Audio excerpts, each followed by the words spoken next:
السلام علیکم ورحمۃ اللہ وبرکاتہ.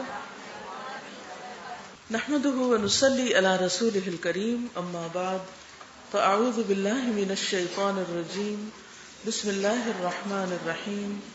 رب اشرح لي صدري ويسر لي امري واحلل عقدة من لساني يفقهوا قولي. پنکھے بند کر دیجیے. ایک بات ہے کہ بدن کی راحت سے علم حاصل نہیں ہوتا.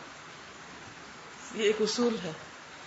کچھ پانے کے لیے کچھ دینا پڑتا ہے، اور خاص طور پر جب تک یکسوئی نہ ہو بات پوری اندر نہیں جاتی. اور یہ پنکھے اور یہ شور اور یہ سب کچھ ہماری یکسوئی میں خلل انداز ہوتا ہے. اور یہی وجہ ہے کہ ہم جو کچھ بھی سیکھتے ہیں وہ ادھورا ہی ہوتا ہے. چلیے جناب، کوئی بات جو گھر جا کر یاد آئی ہو کل کی. بلند ارادے، علم کی کمی پس ہمتی کی وجہ سے، علم کی کمی ہمت کی کمی کی وجہ سے. جی ہاں، جب ہمت کم ہونے لگے تو اپنے آپ کو اسی طرح بہلا کے کام لینا ہے جیسے کسی بچے کو بہلا کے کام لگا دیتے ہیں. اور شروع میں مشکل ہوتی ہے، پھر وہ عادی ہو جاتا ہے اور تعاون کرنے لگتا ہے. جی ہاں، انسان کے لیے سب سے زیادہ بڑی آزمائش اس کی بلندیوں کی خواہش اور اس کے خوابوں کی بلندی ہے. جی گڈ. آپ سب اپنی اپنی لائبریریز کا گھر جا کے جائزہ لیں کہ جو کچھ کتابیں آج تک آپ نے خریدی ان میں سے کتنی پڑھی ہیں، کتنی کتابوں کا آپ نے ابھی تک مطالعہ کیا ہے. مطالعہ کیوں نہیں ہوتا؟ کیونکہ ہم آج کا کام کل پہ ٹالتے رہتے ہیں. اچھا بعد میں کر لیں گے، پھر کر ہی لیں گے نا. ادھر ہی ہیں کتابیں بھی، یہی ہیں، ہم بھی یہی ہیں. جب علم یا خیر یا دل کا نور رخصت ہوتا ہے تو دراصل ہمارے اپنے ہی گناہ ہوتے ہیں، ہماری اپنی ہی کمی ہوتی ہے، اور اس پر ہمیں فکر کی ضرورت ہے. جو جتنا زیادہ پڑھے گا وہ اتنا اچھا لکھنے کے قابل ہوگا.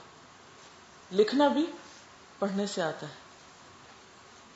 کم از کم یہ کہ انسان کسی بھی کام کی نیت کر لے، پھر اللہ تعالیٰ کروا بھی لے گا. اور اگر نہیں ہوا اور نیت سچی ہوئی تو نہ کر کے بھی اجر سے محروم نہیں رہیں گے. ٹھیک ہے، ہم آگے تھوڑا سا پڑھتے ہیں اور پھر اپنے ہوم ورک کا بھی بتائیے. آپ سب نے 5 چیپٹر پڑھے تھے، اس میں کچھ مشکل تو نہیں پیش آئی؟ کیا مشکل پیش آئی تھی؟ یعنی وہ لینگویج کی مشکل نہیں، اس وقت جو میں پوچھ رہی ہوں وہ مشکل ہے اس بات کی مشکل کہ پڑھنے کے لیے وقت نہیں ملا. کس کو پڑھنے کا وقت نہیں ملا؟ الحمدللہ باقی سب لوگوں نے پڑھا ہے سوائے ایک شخص کے. اس کا مطلب یہ ہے کہ ہم ہر روز کم از کم اتنا مطالعہ تو کر سکتے ہیں. کیوں نہیں کرتے؟ ہماری زندگی میں کوئی ترتیب نہیں، کوئی پلاننگ نہیں، یا اس کام کی کوئی اہمیت نہیں. حتیٰ کہ بعض لوگ جنہیں پڑھنے میں مشکل ہوتی ہے، یعنی اردو زیادہ اچھی نہیں، کیونکہ بہت سے لوگ جو انگریزی پڑھے ہوئے ہیں ان کو اردو نہیں پڑھنی آتی، تو انہوں نے بھی پڑھ کے پڑھوا کے سن کے کسی نہ کسی طرح کام پورا کیا.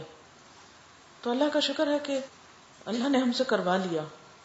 اور میں یہ چاہوں گی کہ جتنے دن آپ یہاں سے ہوم ورک لے کے جاتے رہیں اور پڑھتے رہیں، پھر بعد میں بھی اگر 5 نہیں تو کم از کم 1. یہ کم ہمتی ہے لیکن نہ ہونے سے بہتر ہے. کم از کم 1 چیپٹر پڑھتے رہیں، اور آپ دیکھیں کہ کچھ دنوں میں یہ اتنی موٹی کتاب ختم ہو جائے گی اور اتنا کچھ آپ پا لیں گے، اتنا دل روشن ہو جائے گا انشاءاللہ کہ جو اس کے بغیر نہیں ہو سکتا.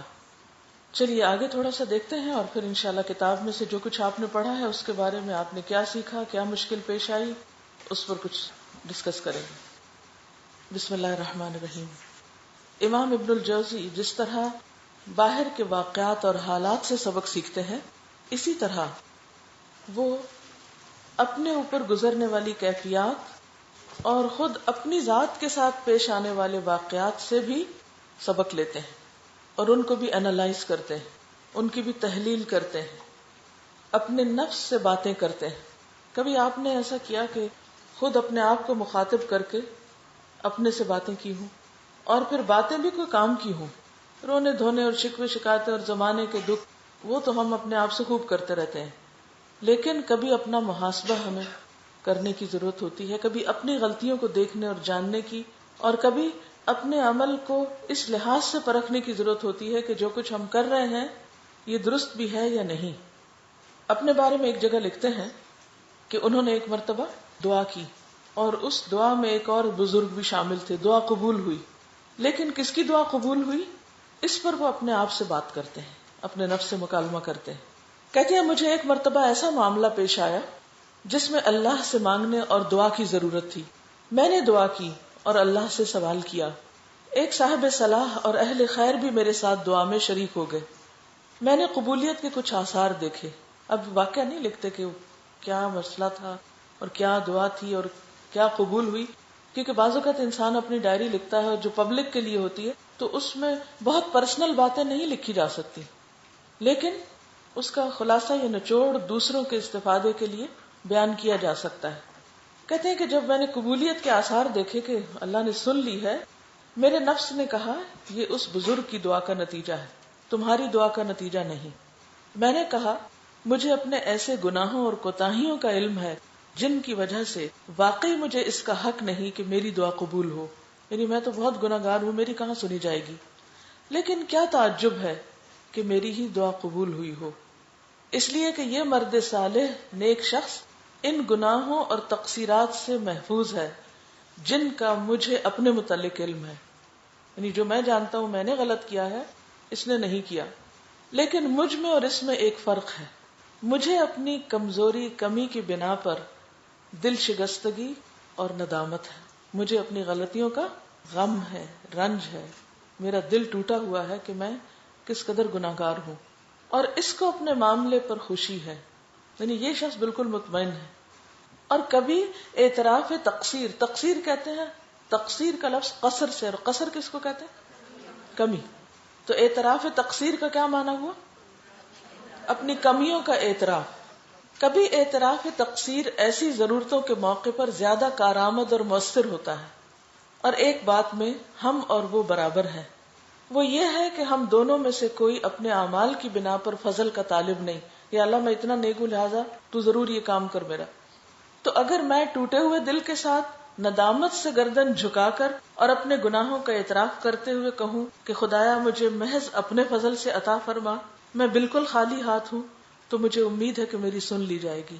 اور ممکن ہے کہ اس کی نظر اپنے حسن عمل پہ پڑے، یعنی دوسرے شخص کی، کہ اس نے اچھے کام کیے ہیں، اور یہ اس کے لیے روک بن جائے، کیونکہ اللہ کو کسی بھی شخص کا نیکی کا اور پاکیزگی کا دعویٰ جو ہے پسند نہیں. لا تزکوا انفسکم بل اللہ یزکی من یشاء. تو اے میرے نفس، میرا دل زیادہ نہ توڑ. یعنی اپنے آپ کو کیا کہتے ہیں؟ اپنے آپ کو اور نہ توڑ، یعنی مایوس نہ ہو. اب ڈپریشن میں مت جاؤ، وہ تو پہلے ہی بہت ٹوٹا ہوا ہے. کیونکہ اگر انسان دکھی ہے، اندر سے ٹوٹا ہوا ہے، اور پھر اپنے آپ کو ہر وقت ہی کوسنے میں لگے رہے، ہر وقت کوستا ہی رہے، تو نتیجہ کیا ہوگا؟ ساری ہوپ ختم ہو جائے گی. اور یہاں سے پھر وہ ٹرننگ پوائنٹ آتا ہے جب انسان کی پازیٹیو تھنکنگ نیگیٹو میں بدل جاتی. اور یہاں شیطان کا وار ہوتا ہے. شیطان کیا چاہتا ہے کہ انسان نے اپنے گناہوں کا اعتراف کیا ہے، یہ اللہ کو پسند آ رہا ہے، اب یہ اس سے اتنا زیادہ کراؤ کہ اسے مایوسی کے دائرے میں داخل کر دو. اور جب انسان مایوسی میں داخل ہوتا ہے تو کیا ہوتا ہے؟ پھر آئندہ کام کرنا چھوڑ دیتا ہے. اور یہی تو شیطان چاہتا ہے. کیا چاہتا ہے؟ کیا چاہتا ہے شیطان؟ کہ عین جب ہم اس عمل کو پہنچ جائیں جو اللہ کو بہت پسند ہے تو وہاں بھی پیچھا نہ چھوڑے، اور وہاں سے بھی وہ لا نیچے گرائے. آپ نے کبھی سنا مایوسی ہے نا؟ مایوسی کفر ہے. کیوں؟ کفر ناشکری کے معنوں میں بھی آتا ہے کہ انسان اللہ کی دی ہوئی نعمتوں کا اعتراف نہیں کرتا اور ان سے فائدہ نہیں اٹھاتا، بلکہ پھر وہ اتنا زیادہ خود کو کوسنے میں مصروف ہو جاتا ہے کہ بس صرف کوستا ہی چلا جاتا اور اس کوسنے سے کچھ حاصل نہیں کرتا، کچھ فائدہ نہیں اٹھاتا. یہ ندامت اور شرمندگی اور یہ کوتاہی کا احساس، یہ سب کس حد تک مفید ہے؟ جس حد تک انسان اللہ کا قرب حاصل کر سکے اور کوئی مفید کام کر سکے. اور اگر یہ نہیں تو یہ سب بھی بیکار ہے. یہ ایک اور دھوکہ ہے شیطان کا. لکھتے ہیں مجھے اپنے حالات کا ایسا علم ہے جس کا تقاضا ادب اور تواضع ہے، پھر اپنی تقصیروں کا اقرار ہے. جس چیز کا میں نے سوال کیا ہے اس کا بے حد محتاج ہوں، اور جس سے سوال کیا ہے اس کے فضل کا یقین ہے، اور یہ سب باتیں اس عابد کو حاصل نہیں تو اللہ کی عبادت میں برکت کرے۔ میرا تو اعتراف ہے تقصیر ہی بڑے کام کی چیز ہے۔ ٹھیک ہے، یعنی اللہ اس کی عبادت میں برکت دے، لیکن میرے لیے یہ اعتراف زیادہ بہتر چیز ہے۔ اب آپ دیکھیں کہ جب آپ مختلف لوگوں کے ساتھ رہتے ہیں، اپنے آس پاس دیکھتے ہیں، کچھ لوگ بڑے اچھے اچھے کام کر رہے ہوتے ہیں، بڑے بڑے کام کر رہے ہوتے ہیں، اور اس کے بعد ان کا حال کیا ہوتا ہے؟ وہ ایک زوم میں مبتلا ہو جاتے ہیں کہ بڑے نیک ہیں، اور بعض اوقات وہ نیکی کا احساس ان کو مطمئن کر دیتا ہے اور آگے بڑھنے سے روک دیتا ہے۔ اور دوسری طرف ایک ایسا شخص ہے جسے اپنی غلطیوں اور کوتاہیوں کا اعتراف ہے، مگر اتنا اعتراف ہے کہ جس کی وجہ سے وہ مسلسل آگے بڑھنے کی کوشش میں ہے۔ بہتر کون ہے؟ نمبر 2، دوسرا بہتر ہے۔ نیکی اگرچہ دل کو مطمئن کرتی ہے، پرسکون کرتی، لیکن وہ سکون اتنا حد سے نہ بڑھ جائے کہ انسان سو ہی جائے۔ کیا خیال ہے؟ اور اس کی ترقی رک جائے۔ ترقی نہیں رکنی چاہیے۔ ہر چیز کی زیادتی خراب ہوتی ہے، سکون کی زیادتی بھی، اور دل شکستگی کی زیادتی بھی، اعتراف گناہ کی زیادتی بھی، اس حد تک زیادتی کہ اس کے بعد انسان کچھ کرنے کے قابل نہ رہے، تو یہ درست نہیں۔ تو ایک لفظ میں بتائیے کیا سبق سیکھا؟ صرف ایک لفظ میں، اعتدال۔ گڈ، اعتدال۔ ایک جگہ لکھتے ہیں ایک مرتبہ ایک ایسے معاملے میں جو شرعاً مکروہ تھا۔ مکروہ کون سا ہوتا ہے؟ حرام سے کم درجے کا ہوتا ہے نا، یعنی حرام نہیں تھا، مکروہ تھا، ناپسندیدہ تھا۔ اور مکروہ چیز کو انسان بعض اوقات جب اس کی خواہش نفس ہوتی ہے تو کیا سوچ کے کر لیتا ہے؟ حرام تو نہیں نا، کیا ہوا؟ کوئی حرام ہے؟ لکھتے ہیں مجھے کچھ کشمکش درپیش تھی، کیونکہ جس کا دل جاگتا ہے نا تو وہ دل پھر الارم دینے لگتا ہے، وہ کہتا ہے نہیں نہیں ٹھیک نہیں ہے، چاہے حرام نہیں پھر بھی ٹھیک نہیں۔ نفس کچھ تعویلیں سامنے لاتا تھا اور کراہت کو نظر سے ہٹاتا تھا، یعنی نفس کے اندر سے کراہت دور ہو رہی تھی، اور در حقیقت اس کی تعویلات فاسد تھی، ٹھیک نہیں تھی، اور کراہت کی کھلی ہوئی دلیل موجود تھی۔ میں نے اللہ کی طرف رجوع کیا اور دعا کی کہ اس کیفیت کو دور کر دے، اور قرآن مجید کی تلاوت شروع کر دی۔ سبق مل رہا ہے کچھ؟ ایسی کیفیات آتی ہیں نا، پھر کرنا کیا چاہیے؟ رستہ بتا رہے ہیں، اپنا واقعہ سنا کے ہمیں سکھا رہے ہیں۔ میرے درس کے سلسلے میں سورۃ یوسف شروع ہو رہی تھی، میں نے وہیں سے شروع کیا۔ وہ خیال دل پر مستولی تھا، یعنی اس پہ چھایا ہوا تھا، مجھے کچھ خبر نہ ہوئی کہ میں نے کیا پڑھا، یعنی وہ اس خیال میں اتنا ڈوبا ہوا تھا کہ قرآن پڑھ کے بھی سمجھ نہیں آ رہی تھی۔ کبھی ایسا ہوتا ہے آپ کے ساتھ کہ آپ خوبصورت آواز میں تلاوت کر رہے ہیں اور آپ کو کچھ پتہ نہ ہو آپ نے پڑھا کیا؟ ہوتا ہے نا۔ اور بعض اوقات آپ کسی ایسے مسئلے میں گھرے ہوئے ہوتے ہیں کہ آپ قرآن بھی پڑھ رہے ہیں، نماز بھی پڑھ رہے ہیں، ذکر بھی کر رہے ہیں، لیکن کچھ خبر نہیں کیا پڑھا ہے نا۔ اور پھر ہم جب ایسی کیفیات سے دوچار ہوتے ہیں پھر اس سے پوچھتے ہیں اچھا بتائیں کیا کریں، اس سے پوچھتے ہیں اب ذرا دیکھیے یہ کیا کہتے ہیں۔ کہتے ہیں کہ جب میں اس آیت پہ پہنچا قال معاذ اللہ انہ ربی احسن مثوایا، میں چونکا، یعنی یہ آیت جس سے اللہ نے سبق دینا تھا اس پہ دھیان پڑ گیا، اور مجھے ایسا معلوم ہوا کہ گویا میں ہی اس آیت کا مخاطب ہوں، یعنی اللہ مجھے کہہ رہا ہے۔ مجھے دفعتاً ہوش آیا اور آنکھوں سے غفلت کا پردہ دور ہوا۔ میں نے اپنے نفس سے کہا تو نے خیال کیا، سوچو حضرت یوسف علیہ السلام آزاد تھے، وہ زبردستی اور ظلم سے غلام بنا کر بیچے گئے، انہوں نے اس شخص کا اتنا حق مانا جس نے ان کے ساتھ حسن سلوک کیا اور اس کو اپنا آقا تک کہا۔ کس کو آقا کہا تھا؟ یوسف علیہ السلام، عزیز مصر، حالانکہ نہ وہ غلام تھے نہ ان کا کوئی آقا۔ پھر اپنی اس حق شناسی کی وجہ سے یہ بیان کی کہ احسن مثوایا، مجھے اچھی طرح سے رکھا، یعنی اعتراف کیا کس کا؟ اس شخص کے احسان کا۔ اب ذرا اپنے اوپر غور کرو، اپنے آپ کو سمجھاتے ہیں، تو حقیقتاً غلام ہے کس کا؟ ایسے آقا کا جو تیرے وجود کے وقت سے یعنی پیدائش سے تیرے ساتھ مسلسل احسان کر رہا ہے، اور اتنی بار اس نے تیری پردہ پوشی کی، اتنے گناہ چھپائے ہیں تیرے جس کا کوئی شمار نہیں۔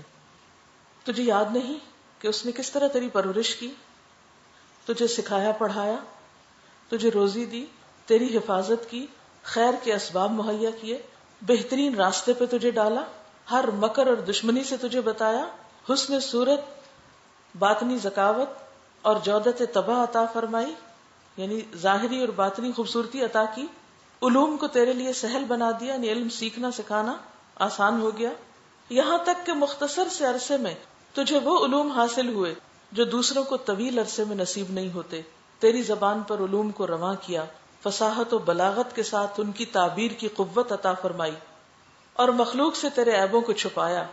ان کا معاملہ تیرے ساتھ حسن ظن کا رہا، یعنی لوگ تجھے اچھا سمجھتے رہے، تیرا رزق بغیر اہتمام اور تکلف کے ساتھ تجھے پہنچایا، اور کسی کا احسان مند نہیں بنایا، اور وہ بھی فراغت اور اطمینان اور کشائش کے ساتھ۔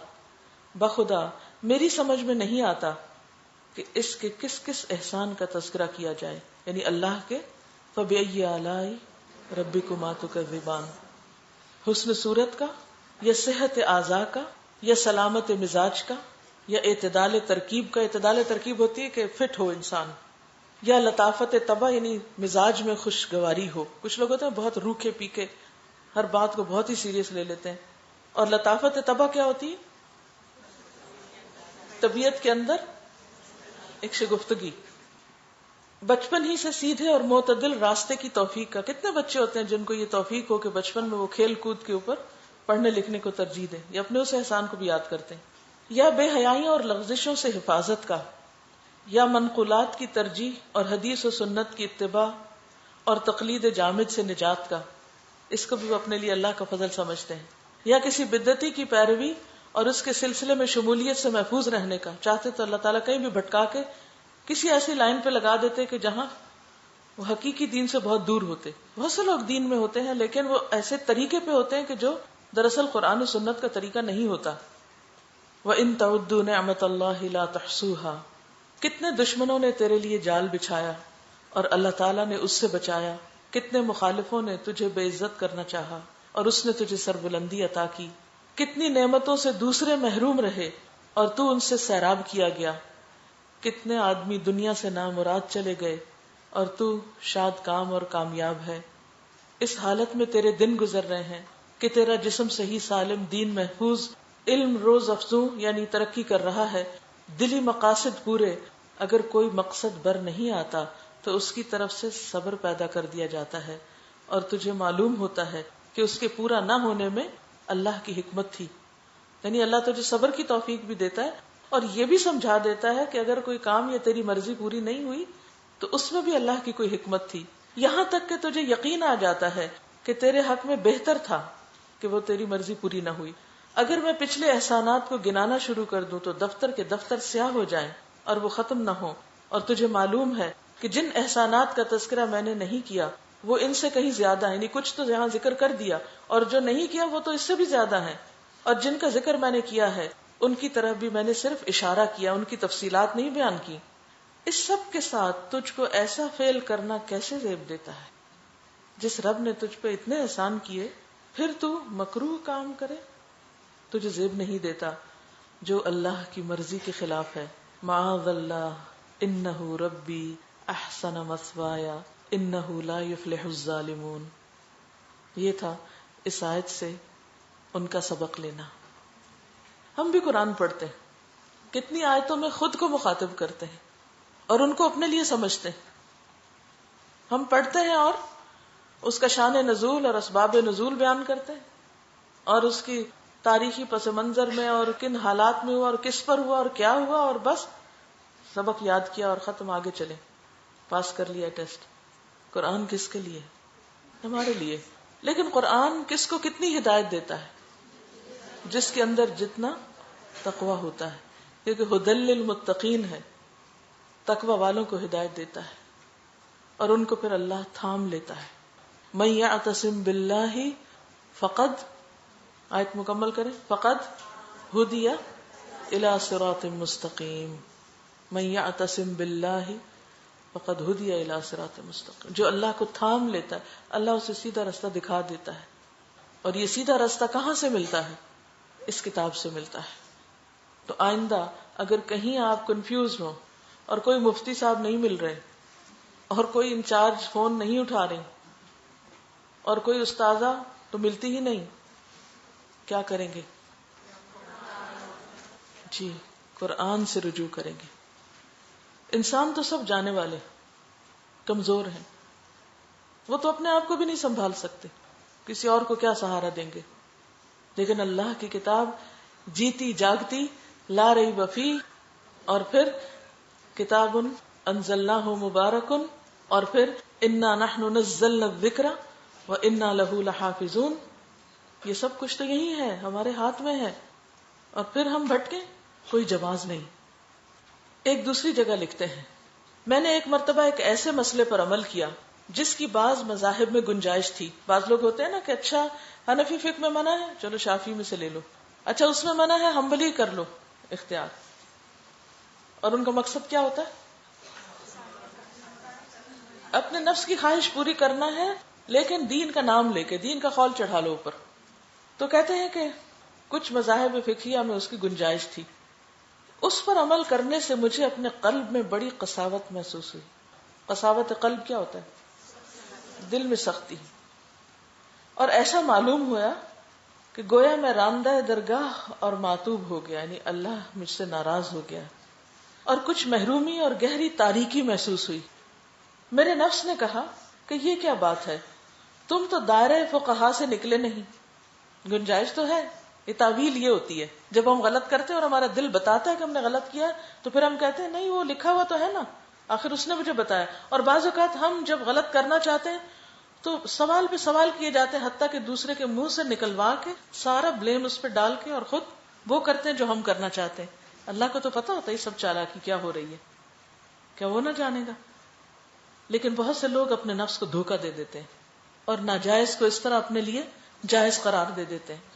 بہرحال پھر کہتے ہیں، میں نے کہا اے نفس بد، اپنے آپ کو کیا کہتے ہیں؟ اے نفس بد. تیرے سوال کا جواب دو طرح سے. اب اپنے سے خود ہی باتیں کر رہے ہیں، اپنے آپ کو خود سمجھا رہے ہیں، اور جب تک یہ کیفیت نہ ہو کون کہاں کہاں آپ کو پکڑ سکتا. ہم تو بعض اوقات زمانے کو، ماں باپ کو، بہن بھائیوں کو، معاشرے کو، ماحول کو، پتہ نہیں کس کس کو بلیم کرتے رہتے ہیں کہ ہماری گمراہی میں، ہماری غلطی میں، ہماری کوتاہی میں اس کا ہاتھ ہے، وہ ذمہ دار ہے، ہم نہیں.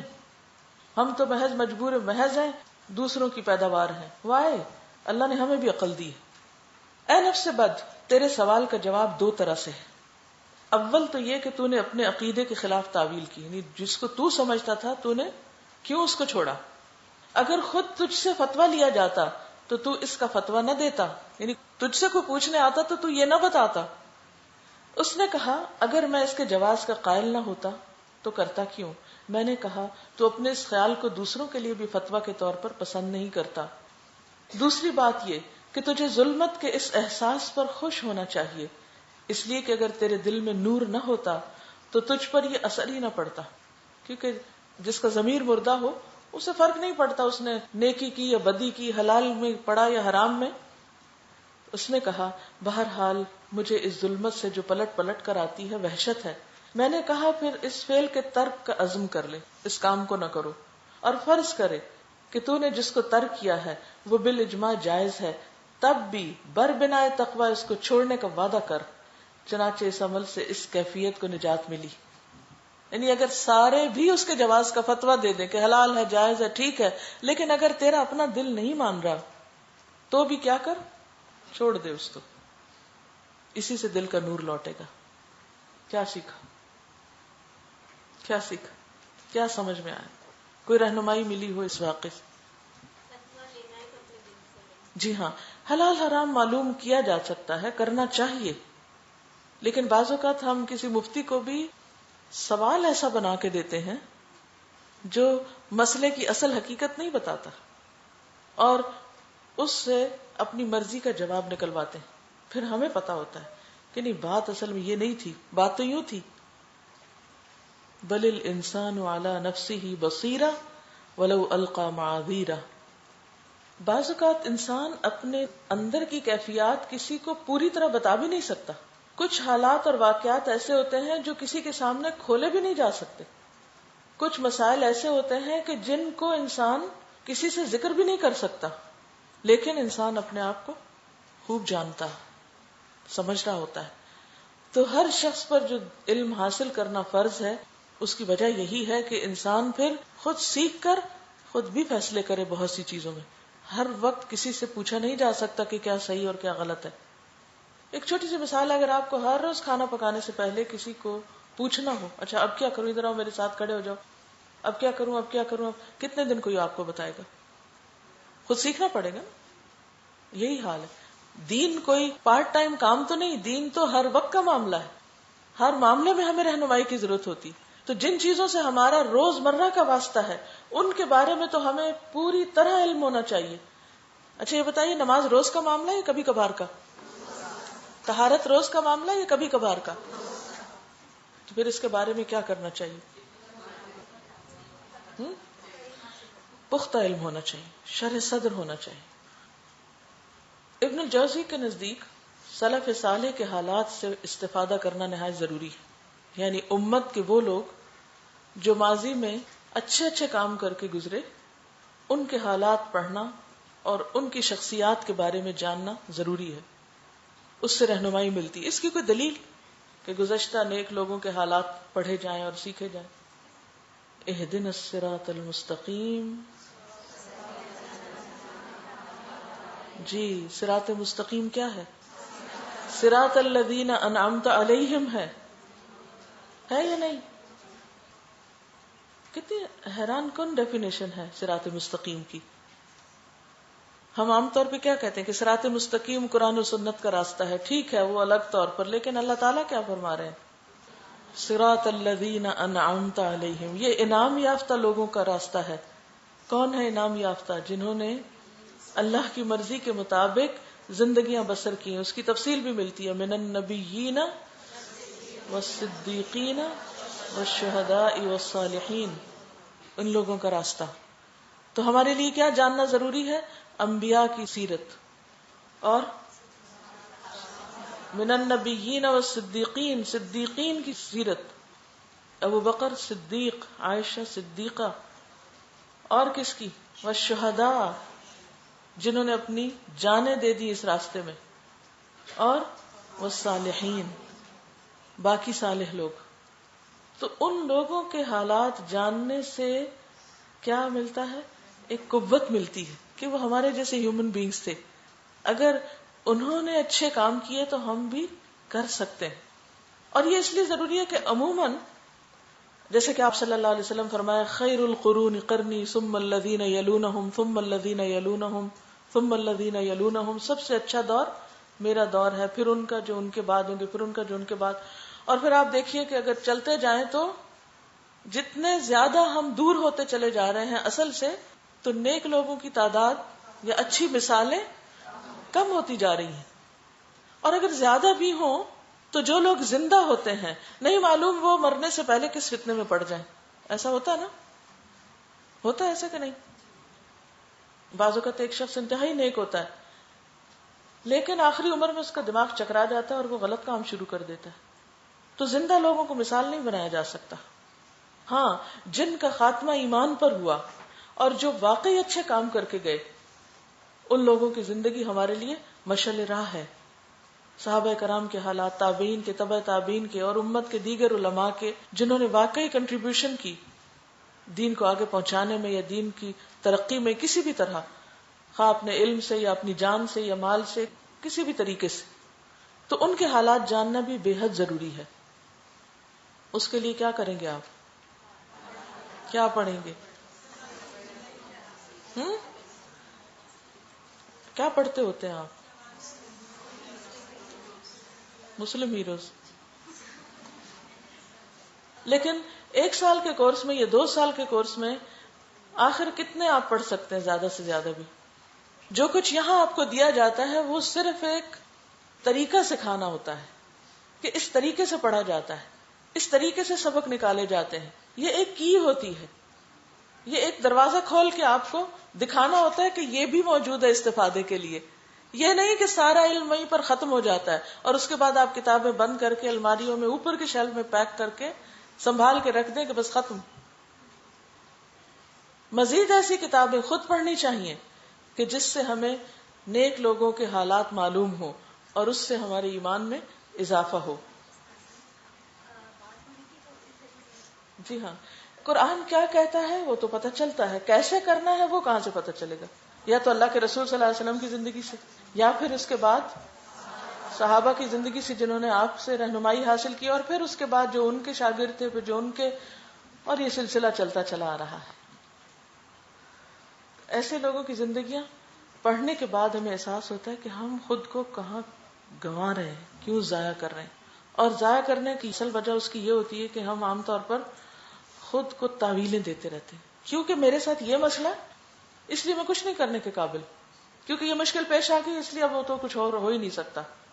ہر وقت مایوسی مایوسی، جبکہ وہ لوگ بھی انسان تھے. وہ کوئی فرشتے تھوڑی تھے کہ جن کے کوئی جذبات نہیں تھے، یا جن کے لیے کوئی غم نہیں تھا، یا کوئی خوشی نہیں تھی، یا ڈسٹریکشن نہیں تھی. سب کچھ تھا ان کے ساتھ بھی، لیکن ان سب کے ساتھ انہوں نے وہ کیا جو کرنا چاہیے تھا. اپنے اوپر جبر بھی کیا اور اپنے سے کام کروایا، اور اپنے نفس کو نفس بد کہا، جو ہم میں سے شاید آج تک کسی نے نہ کہا ہو. اپنی کتاب تلبیس ابلیس اور صید الخاطر دونوں میں فقہاء، محدثین، طلباء، علماء کو اس کا مشورہ دیتے ہیں کہ وہ کیا کریں، سلف صالحین کے حالات کا مطالعہ کیا کریں اور اپنا تجربہ بیان کرتے ہیں. صید الخاطر میں ایک جگہ لکھتے ہیں، میں نے دیکھا کہ فقہ اور سماع حدیث میں انہماک اور مشغولیت قلب میں صلاحیت پیدا کرنے کے لیے کافی نہیں. یعنی ٹیکنیکل سبجیکٹس دل کے اندر وسعت نہیں لاتے. اس کی تدبیر یہی ہے کہ اس کے ساتھ مؤثر واقعات اور سلف صالحین کے حالات کا مطالعہ بھی شامل کیا جائے. حلال اور حرام کا خالی علم قلب میں رقت پیدا کرنے کے لیے کچھ زیادہ سود مند نہیں. ڈوز اینڈ ڈونٹس جو ہیں وہ دلوں میں نرمی نہیں پیدا کرتے. قلوب میں رقت پیدا ہوتی ہے مؤثر احادیث، حکایات سے، سلف صالحین کے حالات سے، اس لیے کہ ان نقول اور روایات کا جو مقصود ہے وہ ان کو حاصل تھا. احکام پر ان کا عمل شکلی اور ظاہری نہیں تھا، بلکہ ان کو اصلی ذوق اور اس کا مقصد معلوم تھا. اور یہ جو میں تم سے کہہ رہا ہوں وہ عملی تجربہ خود آزمائش کرنے کے بعد ہے. یعنی آپ کو جو مشورہ دے رہے ہیں وہ پریکٹیکل ایکسپیرینس کرنے کے بعد ہے. میں نے دیکھا ہے کہ عموماً محدثین اور طلبہ فن حدیث کی ساری توجہ اونچی سند حدیث اور کثرت مرویات کی طرف ہوتی ہے. اسی طرح عام فقہا کی تمام تر توجہ جدلیات کیا ہوتا ہے؟ لڑائی جھگڑے، نہیں کہ ایک دوسرے کے خلاف بات کرنا. جدلیات اور حریف کو زیر کرنے والے علم کی طرف ہوتی ہے. بھلا ان چیزوں کے ساتھ قلب میں کیا گداز اور رقت پیدا ہوگی. سلف کی ایک جماعت کسی نیک اور بزرگ شخص سے محض اس کے طور طریقے کو دیکھنے کے لیے ملنے جاتی تھی. یعنی بعض اوقات ملاقات کس لیے کرنے جاتے کسی نیک شخص سے کہ یہ دیکھیں کہ وہ کوئی کام کیسے کرتا ہے، علم کے استفادے کے لیے نہیں، یعنی کچھ سیکھنے کے لیے نہیں بلکہ صرف آبزرویشن کے لیے. اس لیے کہ یہ طور اور طریقہ اس کے علم کا اصلی پھل تھا. اس نقطے کو اچھی طرح سمجھ لو اور فقہ اور حدیث کی تحصیل میں سلف صالحین اور امت کے زاہدوں کی سیرت کا مطالعہ ضرور شامل کرو تاکہ اس سے تمہارے دلوں میں رقت پیدا ہو. کون سی کتابیں پڑھیں گے؟ کچھ نام معلوم ہے؟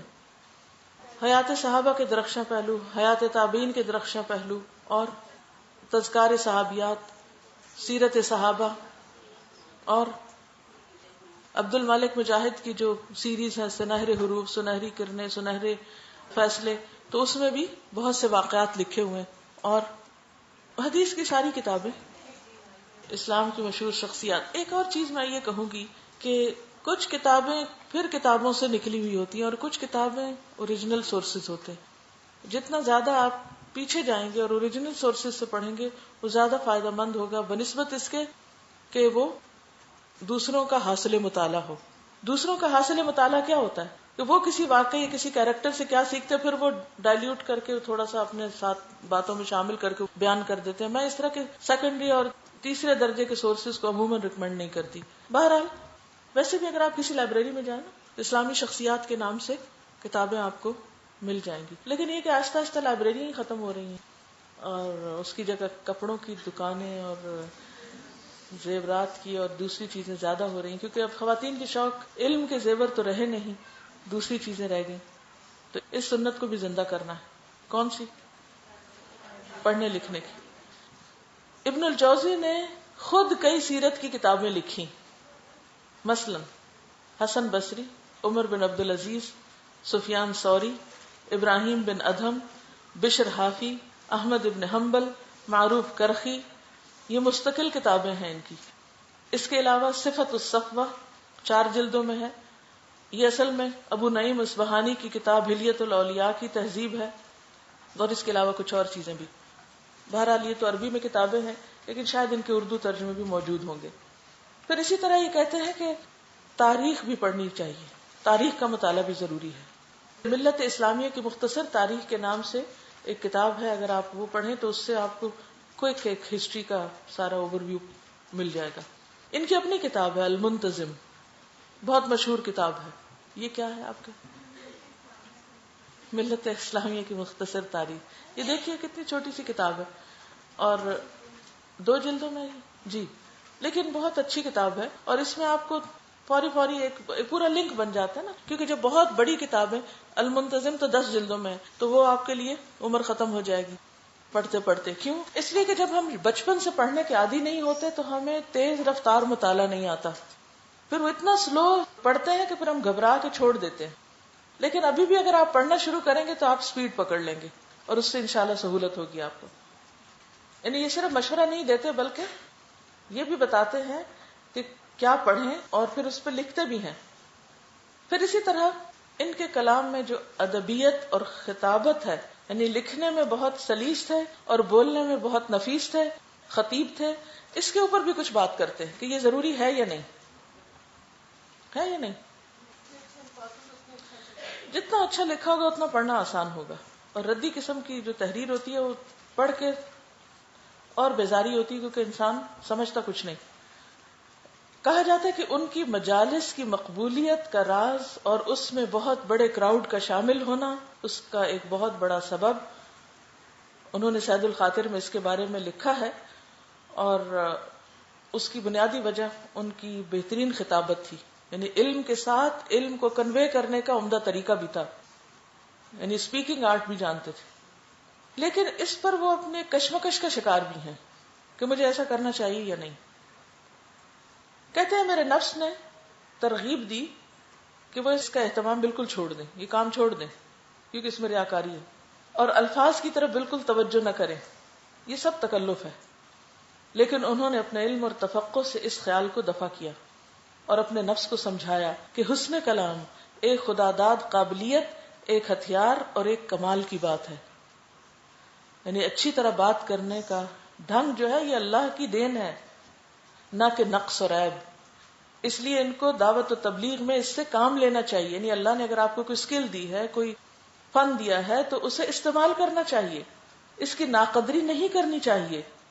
اسی طرح ان کے دل میں کئی بار شدت سے خیال پیدا ہوا کہ وہ اس واز گوئی اور دعوت و تبلیغ کو چھوڑ کر زہد اور انقطاع کی زندگی اختیار کر لیں. انقطاع کیا ہوتا ہے؟ سب سے کٹ آف ہو جائیں، لوگوں کو چھوڑ دیں، کسی گوشے میں بیٹھ جائیں، لوگوں سے بالکل یکسو ہو کر گوشہ نشین ہو جائے. مگر انہوں نے دلائل اور براہین سے اپنے نفس سے مباحثہ اور مناظرہ کر کے اس خیال کو ہٹایا. کتنے لوگ ایسے ہوں گے جو اپنے آپ کو خود سمجھائیں کہ میں جو یہ سوچ رہا ہوں یہ غلط ہے. ہمیں تو دوسرا خیال ہی نہیں آتا، ہم سمجھتے جو ایک دفعہ ہم نے کہہ دیا یا سوچ لیا بس وہی ٹھیک ہے.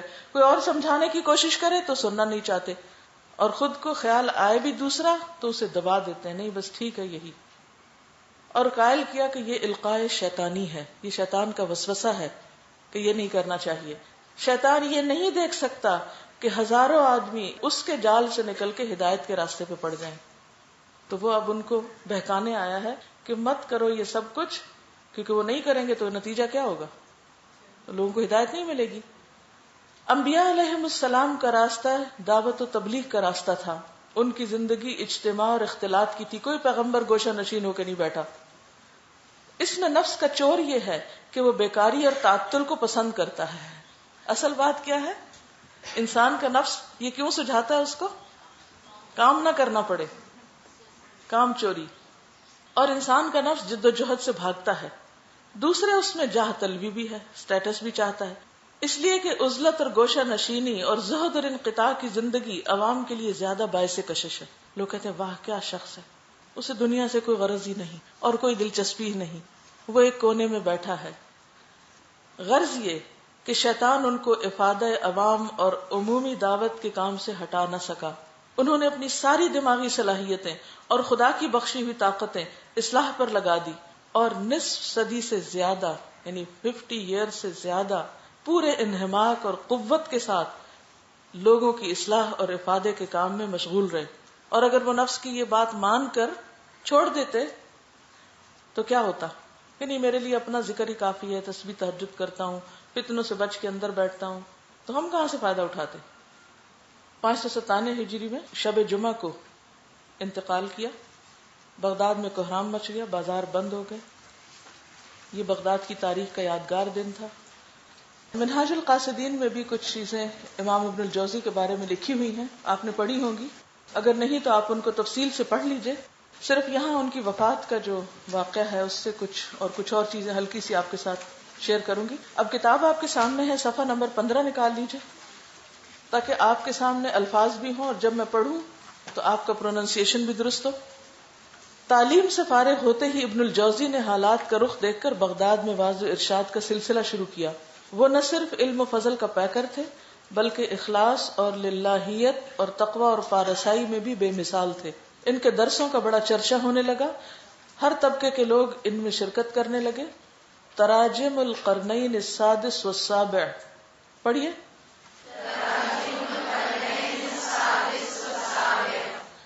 تراجم کہتے ہیں حالات زندگی کو، ترجمہ ہم تو ٹرانسلیشن کو کہتے ہیں نا، لیکن ترجمہ کیا ہے؟ دراصل کسی شخص کی زندگی کی ڈسکرپشن کہ اس نے کیا کیا کام کیے، وہ بھی اس کا ترجمہ ہی ہے. انسان کی ٹرانسلیشن یا اس کے کاموں کو ڈسکرائب کرنا. قرنین ہوتا ہے 2 صدیاں، سادس 6، سابع 7ویں. ان کے درسوں میں خلفاء اور وزراء بھی شرکت کرتے تھے، امراء اور اعیان ملک بھی، اور علماء اور عوام بھی، اور حاضرین کی کم از کم تعداد 10,000 ہوتی.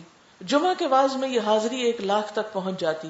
اللہ نے لوگوں کے دلوں میں ان کی محبت اور ہیبت دونوں پیدا کر دی. ہیبت کیا ہوتا ہے؟ روب، ڈر. ابن الجوزی نے بروایت تراجم رجال القرنین خود بیان فرمایا، میں نے اپنی عمر میں ان 2 انگلیوں کے ساتھ 2,000 مجلدات تحریر کی. میرے ہاتھ پر 1,00,000 افراد نے توبہ کی، 10,000 یہودی اور عیسائی مسلمان ہوئے. اللہ تعالیٰ نے ابن الجوزی کی عمر اور علم دونوں میں برکت عطا فرمائی. لوگ 40 سال تک بغداد کے اندر ان کے مواعظ اور دروس کی خوشبو سے معطر ہوتے رہے. ان کے درسوں سے مردہ دلوں میں جان پڑ گئی، بے راہ رو راہ راست پر آ گئے، اور مسلم معاشرے کے اندر ایمان اور اخلاق کی بہار تازہ ہو گئی. ابو الفرج ابن الجوزی کی وفات 12 رمضان 597 ہجری میں ہوئی. تراجم رجال القرنین نے ان کی وفات کے بارے میں لکھا ہے، ایک روز ممبر واعظ سے اترے، یعنی درس دے کر اترے، یکایک بیمار ہوئے. پھر 5 روز تک بغداد میں اپنے گھر میں مرض میں مبتلا رہے. 6 روز جمعرات کو مغرب اور عشاء کے درمیان یعنی شب جمعہ کو جان آفرین کے سپرد کر دی. ان کی والدہ بتاتی ہیں کہ موت سے چند لمحات پہلے میں نے ان کے منہ سے یہ الفاظ سنے، آپ لوگ طاؤس لے کر آ گئے ہیں، میں ان طاؤسوں کو کیا کروں. طاؤس یعنی تاج. بغداد کے محدث شیخ ضیاء الدین ابن جبیر نے سحری کے وقت ابن الجوزی کو غسل دیا. پورا بغداد ان کی طرف امڑ آیا، بازار بند ہو گئے. لوگوں نے ابن الجوزی کے تابوت کو رسیاں باندھ دی اور وہ شرکائے جنازہ کو تھما دی. ان کا جنازہ اسی مقام پہ لے جایا گیا جہاں ان کی مجلس واعظ ہوتی تھی. نماز جنازہ ان کے بیٹے ابو القاسم علی نے پڑھائی، اس لیے کہ دوسرے سرکردہ علماء ہجوم کی وجہ سے تابوت تک نہ پہنچ سکے. پھر ان کا تابوت بغداد کی جامع المنصورہ میں لے جایا گیا، وہاں دوسرا جنازہ پڑھا گیا. حالت یہ تھی کہ مسجد اپنی وسعت کے باوجود لوگوں کے لیے تنگ ہو رہی تھی. وہ دن بغداد کا ایک اہم دن تھا. امام احمد بن حنبل کی قبر کے پاس انہیں دفن کر دیا گیا. جب ان کے جسم مبارک کو قبر میں اتارا جا رہا تھا، بغداد کی مسجد سے اللہ اکبر کی آوازیں بلند ہو رہی تھی. لوگ غم و الم سے نڈھال ہو گئے تھے، ہر طرف آہ و بکا کی آوازیں تھی. خلق کثیر رمضان بھر ان کی قبر کے پاس بیٹھی رہی اور لوگ قرآن کریم ختم کرتے رہے. یہ روایت بھی انہی کے بارے میں بیان کی گئی ہے کہ مرض الموت میں مبتلا ہوئے تو وصیت کی کہ مجھے غسل دینے کے لیے وہ تراشے ایندھن کے طور پر استعمال کیے جائیں جو قلم بناتے ہوئے جمع ہوئے. اور کہا جاتا ہے کہ قلم کے تراشے اس مقدار میں جمع ہو گئے تھے کہ غسل کا پانی گرم کرنے کے بعد بھی بچ گئے. کتنے قلم بنائے ہوں گے اور کتنے لکھے ہوں گے، آپ نے کتنے پن خالی کیے. ان کی نمایاں کتابوں کا نام جو ہے یہ نیچے لکھا ہوا ہے، اس میں سے چند ایک کا نام آپ کو پڑھ دیتی ہوں. زاد المسیر تفسیر ہے، چھپ گئی ہے الحمدللہ. اس وزٹ میں نے یہ خرید بھی لی ہے، عربی میں ہے، آپ میں سے کوئی اردو ترجمہ کر دے تو اچھا ہوگا. پھر ہے تلقیح فہوم الآثار، پھر مناقب عمر بن عبدالعزیز اور پھر اسی طرح کچھ اور کتابیں جس میں نیچے آپ دیکھ رہے ہیں تلبیس ابلیس ہے، المنتظم ہے، عمر بن خطاب اور امام احمد بن حنبل کے حالات ہیں، اور اسی طرح سید الخاطر کا ذکر بھی ہے، نزہۃ العیون اور الموضوعات، اور 18ویں نمبر پر منہاج القاصدین جو آپ کے ہاتھوں میں. الحمدللہ. منہاج القاصدین کی سب سے بڑی خوبی یہ ہے کہ اس میں قرآن، حدیث، فقہ اور تزکیہ اور تصوف کو جمع کر دیا گیا ہے. اس کو انڈر لائن کر لیجئے. کوئی اگر آپ سے پوچھے کہ منہاج القاصدین ہے کیا، تو آپ بتا سکتے ہیں کہ ویسے تو تزکیہ نفس کے بارے میں ہے جس میں قرآن، حدیث، فقہ، تزکیہ، تصوف سب اکٹھے ہیں. اور یوں اس خطرناک تفریق کو ختم کرنے کی کوشش کی گئی جس نے فقہ اور حدیث کا راستہ الگ اور تزکیہ اور تصوف کا راستہ الگ کر دیا تھا. یہ تفریق محض علم و فکر کی حد تک نہ رہی بلکہ اس کی بنیاد پر امت مختلف گروہوں میں بٹ رہی تھی. ایک طرف فقہاء اور محدثین کا گروہ تھا اور دوسری طرف ارباب تزکیہ اور تصوف کا طائفہ. منہاج القاصدین دینی علوم کے اندر وحدت پیدا کر دیتی ہے. اس کو انڈر لائن کر لیں. منہاج القاصدین دینی علوم کے اندر کیا کرتی ہے؟ وحدت پیدا کر دیتی ہے، یعنی سب کو ایک جگہ لے آتی ہے. اس میں احکام شریعت کو اس انداز میں بیان کیا گیا ہے کہ ان کا ماخذ قرآن و سنت ہے اور ان کے مقاصد روح کی نشو و نما اور تعلق باللہ کی استواری قرار پاتے ہیں. اس لحاظ سے یہ کتاب تحریک اسلامی کے کارکنوں کے لیے نہایت مفید سرمایہ علم و عمل ثابت ہوگی. خود اس کتاب کا تاریخی پس منظر یہ واضح کرتا ہے کہ جس زمانے میں منہاج القاصدین لکھی گئی مسلمانوں کی بے علمی اور عقیدے میں بگاڑ انتہا کو پہنچا ہوا تھا. اور آج کیا حالات ہے؟ مسلمانوں کی بے علمی کا لفظ اور عقیدے میں بگاڑ، یہ دونوں مسائل ہیں، مصائب، مشکلات آج کی انتہا کو پہنچا ہوا ہے نا کہ نہیں؟ تو پھر آج بھی پڑھنی چاہیے نا جی. اور اگر آپ کے گھروں میں ہوگی تو شاید آگے بھی کسی کو آپ پڑھ کے سنا سکتے ہیں. اور اس کے نتیجے میں وہ جوہر ان سے قریب چھن چکا تھا جو قوموں کو معزز اور آزاد رکھتا ہے. چنانچہ ان کی اسی کمزوری کی وجہ سے تاتاریوں کی یلغار انہیں اس طرح رونتی چلی گئی جس طرح کسان تیار فصل کاٹتا ہے. غیروں کے جب ہی اثر انداز ہونے کا موقع ملتا ہے جب آپ خود کمزور ہوتے ہیں. یہ بات یقین سے کہی جا سکتی ہے کہ اگر تاتاریوں کے حملے سے پہلے عقائد اور اعمال کی اصلاح کا وہ کام نہ کر لیا گیا ہوتا جو امام ابن جوزی اور ان کے ہم مرتبہ علماء نے کیا تو مسلمانوں کو سنبھالا لینے کا امکان بھی معدوم ہو جاتا. اتنی بڑی تباہی کے بعد بھی اگر مسلمان اپنا وجود برقرار رکھنے اور اپنی اجڑی ہوئی مملکتوں کو پھر منظم کرنے میں کامیاب ہوئے تو اس کا باعث یہی تھا کہ ان کی تباہ شدہ صفوں میں ایک ایسا عنصر موجود تھا جس میں صحیح دینی غیرت کے ساتھ اپنے پیروں پہ کھڑا ہونے کی سکت بھی تھی. اور یہ وہی عنصر تھا جس نے دین میں تفریق ختم کر کے اس کی صحیح تعلیم کی اشاعت کی اور نہ صرف مسلمانوں کے احوال و اعمال کی اصلاح کر دی بلکہ فاتح اقوام کو بھی آخر کار اسلام کے قدموں میں لا ڈالا. یہ تاتاری اور چنگیز جو تھے یہ مسلمان ہو گئے بعد میں. اور یہ کتاب دراصل کیا ہے؟ اصل کتاب کی تلخیص ہے جو ابن قدامہ المقدسی نے کی ہے، جو بیت المقدس کے نامور حنبلی علماء میں سے ہیں. اور کتاب جو ہے یہ چھپی ہوئی ادارہ معارف اسلامیہ کی لاہور کی، اور ہم نے اس کو آرڈر پر چھپوایا ہے. اور اس کا اصل مقصد کیا ہے؟ تاکہ آپ کے گھروں میں ایک خیر کا خزانہ پہنچ جائے اور آپ خود بھی استفادہ کریں، رہنمائی حاصل کریں اور آگے بھی لوگوں تک پہنچائیں. ٹھیک ہے جی میں نے دیا تھا کہ آپ نے ڈریمز لکھنے ہیں. لکھے ہیں آپ نے؟ کوئی اپنا ایک آدھ بتا دے کیا کرنا چاہتے ہیں آپ ہی بتائیے. اگر میں آپ کی جگہ ہوتی تو اس کے ساتھ ایک اور بات بھی لکھتی. ان کا شوق ہے کہ ایک بہت بڑا ہاسپٹل بنائے جس میں تمام غریبوں کا علاج مفت ہو. میں اس میں یہ بھی ایڈ کرتی اور اس میں سے ہر مریض دین سیکھ کے نکلے، اللہ کی بات جان کے نکلے، اللہ کو پہچان کے نکلے. اس کی دیواروں پر، اس کے مختلف جگہوں پر ایسے انتظامات ہوں کہ جس میں جو آئے کچھ نہ کچھ اس پہ صبغت اللہ چڑھ کے ہی جائے. جی یہ تو خواہش ہے، خواب نہیں ہے. خواب یہ ہے کہ آپ یہ کر رہی ہیں اور اپنے آپ کو امیجن کریں کہ آپ وہ سب کر رہی ہیں. آپ جو بننا چاہتی ہیں، جو بنانا چاہتی ہیں، وہ آپ کے امیجنیشن میں اتنا کلیئر ہو کہ گویا آپ وہاں ہیں. ٹھیک ہے، چونکہ وقت ہو گیا ہے اس لیے میں اجازت چاہتی ہوں. جی آپ فرمائیے. ایک تعبیر تو مل گئی الحمدللہ. میں جب بہت چھوٹی تھی، بہت چھوٹی، ابھی کوئی اسکول وغیرہ نہیں شروع کیا تھا, 3-4 سال کی ہوں گی. مجھے اس وقت کا یاد ہے, کیونکہ مجھے یہ یاد ہے کہ 3-4 سال کی میں ہوں, کیونکہ ہمارے جو ہمسائے اس وقت میں قریب رہتے تو اس سے میں نے اپنی عمر کو ڈٹرمن کیا کہ میں کتنی تھی اس وقت. تو اس وقت میں سوچا کرتی تھی کہ ہمارے قریب ایک بلڈنگ تھی, کہ اس بلڈنگ میں بہت سارے بچے ہوں اور ہم سب مل کے رہیں اور ہم مل کے کام کریں اور اکٹھے ہی رہیں, یہ بھی اکٹھا کریں وہ بھی کریں, بہت سارے لوگ ہوں. حالانکہ ہم خود الحمدللہ بعد میں اور ہمارے گھر میں بہت سے لوگ رہتے تھے, لیکن مجھے ہمیشہ ایسے ڈریمز میں جیسے بہت سے لوگ جیسے آپ بیٹھے ہوں گے یہ نظر آیا کرتے تھے. اور بالکل سچی بات ہے, نہیں سے کوئی مبالغہ رائی نہیں. اور مجھے کیا عقل تھی اس وقت, کچھ بھی عقل نہیں تھی, لیکن معلوم نہیں کہاں سے یہ باتیں آتی تھی. اور یہ مسلسل خیال غالب رہتا تھا مجھ پہ کہ ایسا ہونا چاہیے, اور اللہ نے کر دیا ہے. لیکن ابھی اور بھی کچھ ہے, اللہ کرے گا تو انشاءاللہ. سبحانک اللہم و بحمدک, نشہد ان لا الہ الا انت, نستغفرک و نتوب الیک. السلام علیکم و رحمۃ اللہ وبرکاتہ.